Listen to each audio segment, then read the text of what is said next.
Hello and welcome to another review of the world's finest assassin.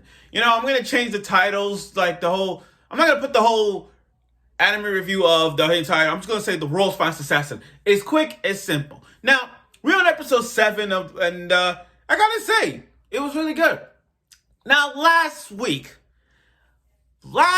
fucking week was one of the most darkest times in this episode of this series.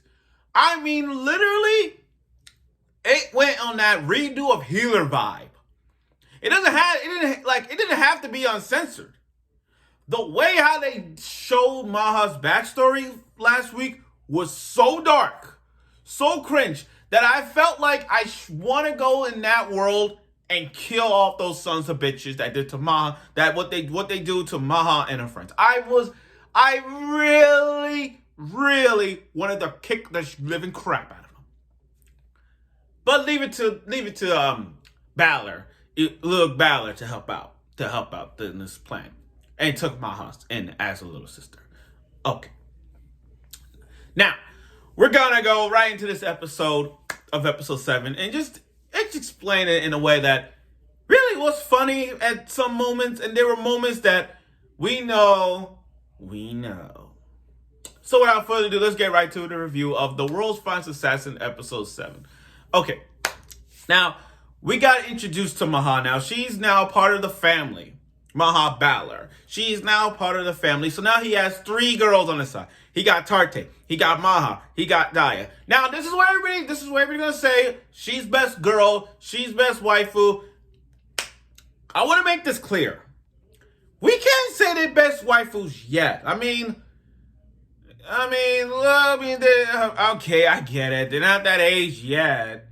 People are still picking out for who's best waifu right now.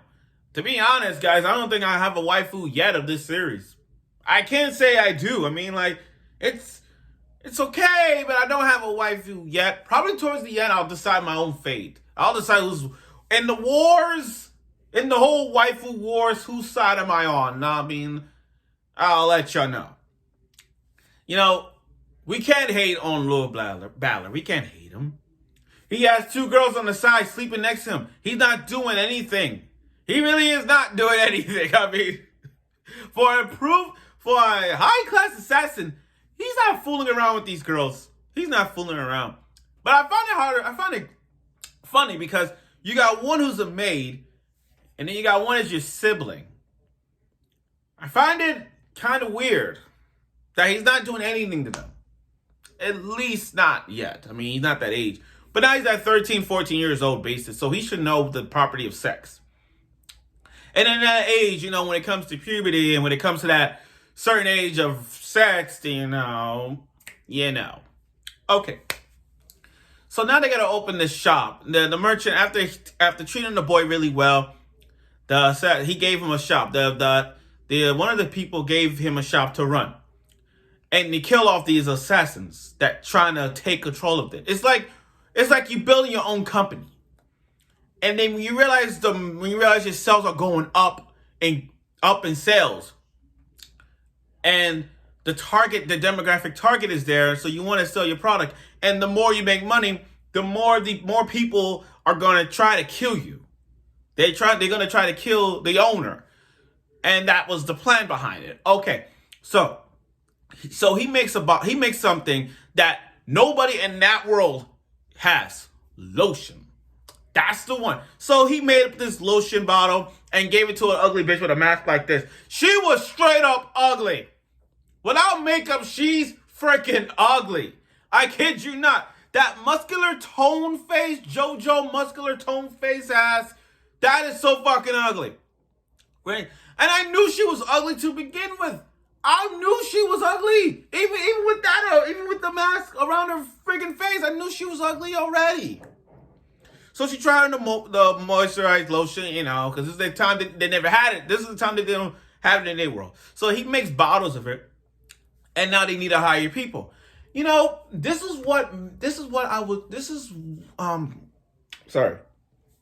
I was really happy on this moment. It was happy tears. My heart was like really joyful because we got to see Maha and her friends. And I want to say her friends because her friends was going through so much. They were going through so much. They've got jobs working at this lotion store, cosmetic store. My bad. They're working at they got a real job. They got a real job working there. Holding out the line, telling them about the products. Maha's being the assistant Maha's being the manager. She doing her thing, and her friends are there with it. It wasn't Balor's idea to recruit them. No, she told Balor to get her friends get her friends a job. And what we got was really good because we finally got to see them working a real job and not going out there and making a living. And like I said, last week hit me because last week it was sad to see Maha and her friends go through so much last week. And now that they got a real job, their life has turned around, they're doing things better. They're doing it. Now, the scene where, now, back to Balor. Balor's sleeping, because he knows, they're going to kill me. I see people going to come to the door, when people are going to come to the roof. He's got his eyes closed, he knows. His eyes closed, he's like, I can hear. I know they're coming. But then, leave it to Tarte to just stab the top of the roof, on top of the ceiling, and then leave it to Maha to neutralize that torture scene. Oh my God, the needles in the fingers. Oh my God, it's cringy. Oh, it's so cringy just seeing how they had tortured him. I wish I would see more though, but damn, it was so, oh my God. Now we're going to 30 years in the past now. The goddess, let me just say this. The goddess is funny. I can see why people say she's best waifu. I can understand why she's the best waifu. I mean, literally, I can see why. I mean, she reincarnated someone and she started rapping. She was rapping the entire time because he's a rapper too. And it was funny because the way they were rapping, they were explaining, they were explaining everything through rap. Like, you remember how back in the days, how Goddess revived them back and explained you're going to get reincarnated to another world, you have to assassinate the hero, all that. She was explaining everything like that. But when this rapper came reincarnated and she was rapping, rapper Goddess is so funny. When I saw that scene and how she's communicating him through rap, I'm like, oh no, please. My head was down the entire time with this, like, oh no. That was freaking funny. That was funny. Okay. And then when he got us checking on her, or when we check on him, he was kind of like, the way he was talking to them, it's not enough. He was working at a farm. Okay.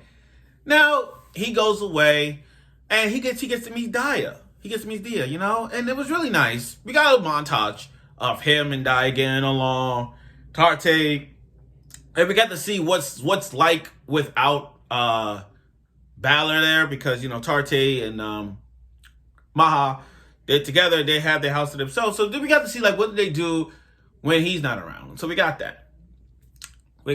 So again, it was really nice to see him and Dia getting along a month though. It's really good. Really good time. Now this is where the development process comes in, guys. I mean, he woke up, girl sniffing like, what's that smell? They know what it is. Maha and Tarte know what it is. So when he wakes up, he pulled the sheets like this. He thought it was, and he tried to cover it. I love how little Balor is trying to cover it up. I mean, when you have two women on the same bed with you, sleeping from one side and then on the other side, come on. When you have one here and one here, how can you not get a boner? I mean, you knew, like, come on. I mean, like, how many times have these two slept in the same bed with you? How many times have they curled up and you felt their boobs touching your shoulder blades? It's like, you know what's going on in the bedroom. We know what's going on in the bedroom, and you can't hide that. You can't hide that. Once you got it, you got it. So if Balor wakes up, he's like, he was explaining it in a way, like, he was explaining it scientifically. How the man-female, the phenomenon of the male thing, you know, how it works, and, not how it works, but what it does, it's a virus. He tried to tell it in a scientific way. But then you got Maha and Tarte was like, oh, is it you need? I can do it for you. Please, please, please. Yeah, please. Another one's like, I'm your sister, but I'm also your lover. We can do this. Please, please. I'm like, oh my God. I think he was having a wet dream to a point where oh my God, that's funny. That was funny in some ways. I like how that ending was funny, like really did. So, but that's how it ended, in a funny wet dream way for him to wake up like that. So really funny. So anyway, this episode was good. I'm not saying, I mean, it was kind of like, okay, after last week's disturbing show, this week now it got to a positive note. I mean, we got to see Maha becoming the new member of the Balor family, and he get to see Daya. And not only that, we got to see Maha's friends actually making a difference. They're actually working at a cosmetic store right now, so they're doing a lot of good things in their life. Their life is turning around. Their lives are turning around in this one. And the fact that we got to see a rapper goddess in this, really fun to see. It was really fun. Now, I get it. Now, and here's what I like about this episode, though. I like where we're finally keeping the timeline intact. I like what they're doing. They're keeping the timeline in place. For every episode back then, we keep seeing flashbacks after flashbacks. I get it. But now people are like, okay, this is the current timeline. We actually want to see the current timeline of Lugh. Not Tarte and Maha. We want to see what's we finally get to see Lugh's timeline as the story progresses of him getting better and better to kill an assassin. He got 5 years left. So he's gonna step up. He's gonna do whatever he can to get through to kill the heroes. So let's see how that works. And I'm pretty sure he's gonna see the hero one day. I mean, I'm not gonna spoil anything from the light novel series. I'm progressing it as I'm reading it. But comparison to the light novel and this one, I see where the pacing is. I see where the pacing gets involved in it. So it's getting there. It's like this is the light novel series. This is the anime, and it's slowly getting to where it is now. But I'm just saying that's what I see. And like I said before, if Laura's mom died, the white hair girl, if the mother dies, I'm gonna be freaking pissed. Kid you not, I'm gonna be pissed. And I'm gonna go hard knocks and doing a video of it if that happens. Mark my word. So overall, this episode was really good. I really like it. It was a very good episode. It was kind of funny in some ways. It's like, you know, we had a happy episode of the Maha becoming the family and the friends working. But the two funniest moments, whatever, was the rapper goddess and at the end scene where he had a wet dream and all that. So pretty funny to see. Really good. So I look forward for next week's episode, The World's Finest Assassin, episode 8. Hope the timeline still continues with Lugh as it progresses for him trying to kill the hero, assassinate the hero. We'll see more of the episode goes along. So thank you for watching my review of it, and I'll see you next week.